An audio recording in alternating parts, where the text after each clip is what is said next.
TV 24 news ವಾಹಿನಿಗೆ ಸ್ವಾಗತ. ಮುನಿರತ್ನ ಮೇಲಿನ ಮೊಟ್ಟೆ ದಾಳಿ ಕುರಿತಂತೆ ಇಂದು ಮಾಜಿ ಸಂಸದ ಡಿಕೆ ಸುರೇಶ್ ಬೆಂಗಳೂರಿನ ತಮ್ಮ ಸದಾಶಿವನಗರ ನಿವಾಸದಲ್ಲಿ ಪ್ರತಿಕ್ರಿಯೆ ಕೊಟ್ಟಿದ್ದಾರೆ. ಶಾಸಕ ಮುನಿರತ್ನ ಅವರು ನೇರವಾಗಿ ನನ್ನ ಮೇಲೆ ಮತ್ತು ಡಿಸಿಎಂ ಡಿಕೆ ಶಿವಕುಮಾರ್ ಮತ್ತು ಕುಸುಮಾ ಮೇಲೆ ಆರೋಪ ಮಾಡಿದ್ದಾರೆ. ನಾನು ಬೆಳಗಾವಿಯಿಂದ ಬರುವಾಗ ಯೂಟ್ಯೂಬ್ನಲ್ಲಿ ಆ ವಿಡಿಯೋ ನೋಡಿಕೊಂಡು ಬಂದೆ. ವಿಡಿಯೋದಲ್ಲಿ ಆಸಿಡ್ ದಾಳಿ ಎನ್ನುತ್ತಿದ್ದಂತೆ ಮೊಟ್ಟೆ ದಾಳಿಯಾಗುತ್ತೆ. 3 ಸೆಕೆಂಡ್ ಮುಂಚಿತವಾಗಿ ಆಸಿಡ್ ಅನ್ನುತ್ತಿದ್ದಂತೆ ಮೊಟ್ಟೆ ಬೀಳುತ್ತೆ. ಆಗ ಅರ್ಥವಾಯಿತು ನನಗೆ. ಮುನಿರತ್ನ ಕನ್ನಡ ಚಿತ್ರರಂಗದ ಅಧ್ಯಕ್ಷರಾಗಿ ಸೇವೆ ಸಲ್ಲಿಸಿದ್ರು, ಅಲ್ಲದೆ ನಿರ್ಮಾಪಕರಾಗಿ ಕೆಲಸ ಮಾಡಿದ್ರು.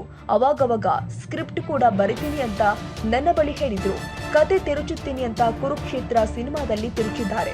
ಕನ್ನಡ ಚಿತ್ರರಂಗದಲ್ಲಿ ಇತ್ತೀಚೆಗೆ ಸಿನಿಮಾ ಕಡಿಮೆ ಆಗಿತ್ತು, ಒಳ್ಳೆಯ ಸಿನಿಮಾ ಇಲ್ಲ ಅಂತ ನಾನು ಯಾಕೆ ನಟನೆ ಮಾಡಬಾರ್ದು ಎಂದು ಒಳ್ಳೆಯ ಡ್ರಾಮಾ ಮಾಡಿ ಸ್ಕ್ರಿಪ್ಟ್ ನಿಮ್ಮ ಕೈಗೆ ಕೊಟ್ಟಿದ್ದಾರೆ. ಅದನ್ನ ನೀವು ಚೆನ್ನಾಗಿ ತೋರಿಸಿದ್ದೀರಾ ಅಂತ ವ್ಯಂಗ್ಯವಾಡಿದ್ರು. ನಿನ್ನೆ ಬರಬೇಕಾದ್ರೆ ಏನೇನಾಗಿದೆ ಅಂತ ಹೇಳಿ ಯೂಟ್ಯೂಬಲ್ಲಿ ಕೆಲವು ಘಟನೆಗಳನ್ನು ಭಾಳಷ್ಟು ಸಮಯ ಇತ್ತು, ಸುಮಾರು ಒಂದು 8 ಗಂಟೆ ಟೈಮ್ ಇತ್ತು. ಎಲ್ಲ ವಿಡಿಯೋಗಳು ಏನೇನು ಹರಿದಾಡ್ತಾ ಇದೆ ಅನ್ನೋದನ್ನು, ಮಾಧ್ಯಮಗಳಲ್ಲಿ ಏನೇನು ಚರ್ಚೆ ಆಗಿದೆ ಅನ್ನೋದನ್ನು ನೋಡಿದಂಥ ಸಂದರ್ಭದಲ್ಲಿ ಮಾನ್ಯ ಶಾಸಕರು ನೇರವಾಗಿ ಡಿ ಕೆ ಶಿವಕುಮಾರ್ ಅವ್ರ ಮೇಲೆ ಮತ್ತು ನನ್ನ ಮೇಲೆ ಮತ್ತು ನಮ್ಮ ಪಕ್ಷದ ಕಾಂಗ್ರೆಸ್ ಪಕ್ಷದ ಪರಾಜಿತ ಅಭ್ಯರ್ಥಿ ಕುಸುಮಾ ಅವ್ರ ಮೇಲೆ, ಅವ್ರ ತಂದೆ ಮೇಲೆ ಆರೋಪವನ್ನು ಮಾಡಿ ಆಸಿಡ್ ದಾಳಿ ಮಾಡಿದ್ದಾರೆ ಅಂತ ಹೇಳಿದ್ರು. ಬಹುಶಃ ಎಷ್ಟು ಚೆನ್ನಾಗಿತ್ತು ಅಂತ ಅಂದರೆ ಆ ವಿಡಿಯೋ, ಆಸಿಡ್ ಅಂತಿದ್ದಂಗೆನೇನೆ ಆಸಿಡ್ ದಾಳಿ ಆಗೋಗ್ಬಿಟ್ಟು. ಆಸಿಡ್ ಅಂತ ನನ್ನಕ್ಕಿಂತ 3 ಸೆಕೆಂಡ್ ಮುಂಚಿತವಾಗೆ ಆಸಿಡ್ ಅಂದಿದ ತಕ್ಷಣನೇ 3 ಸೆಕೆಂಡ್ಗೆನೇ ಮೊಟ್ಟೆನಲ್ಲಿ ದಾಳಿ ಆಗುತ್ತೆ.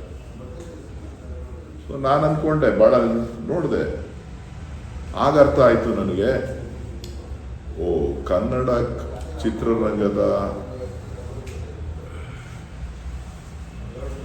ಅಧ್ಯಕ್ಷರಾಗಿ ಸೇವೆ ಸಲ್ಲಿಸಿದವರು, ಜೊತೆಗೆ ನಿರ್ಮಾಪಕರಾಗಿ ಕೆಲಸ ಮಾಡಿದವರು, ಅವಾಗವಾಗ ಸ್ಕ್ರಿಪ್ಟು ಬರಿತೀನಿ ಅಂತ ನನ್ನ ಹತ್ರ ಇದ್ದಾಗ ಹೇಳ್ತಿದ್ರು. ಕಥೆನೂ ತಿರ್ತೀನಿ ಅಂತೇಳಿ ಕುರುಕ್ಷೇತ್ರದಲ್ಲಿ ನಿಮಗೆಲ್ಲ ಗೊತ್ತಿದೆ, ತಿರ್ಚಿರೋಂಥದ್ದು ಹೆಂಗೆ ಬೇಕಾದರೂ ಜನಕ್ಕೆ ತೋರಿಸ್ತಿದೆ ಅಂತ. ಕನ್ನಡ ಚಿತ್ರರಂಗದಲ್ಲಿ ಇತ್ತೀಚೆಗೆ ಸಿನಿಮಾಗಳು ಕಡಿಮೆ ಆಗಿಬಿಟ್ಟಿದೆ, ಒಳ್ಳೆ ಸಿನಿಮಾಗಳಿಲ್ಲ ಅಂಥೇಳಿ ನಾನೇ ಯಾಕೆ ನಟನೆ ಮಾಡಬಾರ್ದು ಅಂಥೇಳಿ ಒಳ್ಳೆ ಡ್ರಾಮಾನ ಸ್ಕ್ರಿಪ್ಟ್ ಮಾಡಿ ನಿಮ್ಮ ಕೈಗೆ ಕೊಟ್ಟಿದ್ದಾರೆ.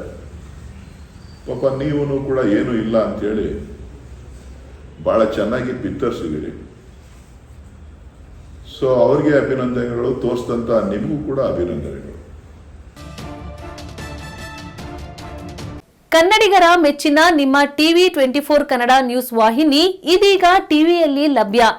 ಕರ್ನಾಟಕ ಮತ್ತು ದೇಶ ವಿದೇಶದ 360 ಡಿಗ್ರಿ ಸುದ್ದಿ ಹಾಗೂ ಉತ್ತರ ಕರ್ನಾಟಕ, ಬೆಳಗಾವಿ, ಬಾಗಲಕೋಟೆ, ಧಾರವಾಡ, ಹಾವೇರಿ, ಗದಗ, ಬಿಜಾಪುರ ಜಿಲ್ಲೆಯ ಕ್ಷಣ ಕ್ಷಣದ ವಿವರವನ್ನ ಪಡೆಯುವುದಕ್ಕೆ ಟಿವಿ 24 ಕನ್ನಡ ನ್ಯೂಸ್ ವಾಹಿನಿಯನ್ನ ಲೈಕ್ ಮಾಡಿ, ವಿಡಿಯೋಗಳನ್ನ ಶೇರ್ ಮಾಡಿ, ಕಮೆಂಟ್ ಮಾಡುವ ಮೂಲಕ ನಮ್ಮ ವಾಹಿನಿಗೆ ಸಹಕಾರ ನೀಡಿ ಮತ್ತು ಚಾನೆಲ್ ಅನ್ನ ಸಬ್ಸ್ಕ್ರೈಬ್ ಮಾಡಿ. Thank you.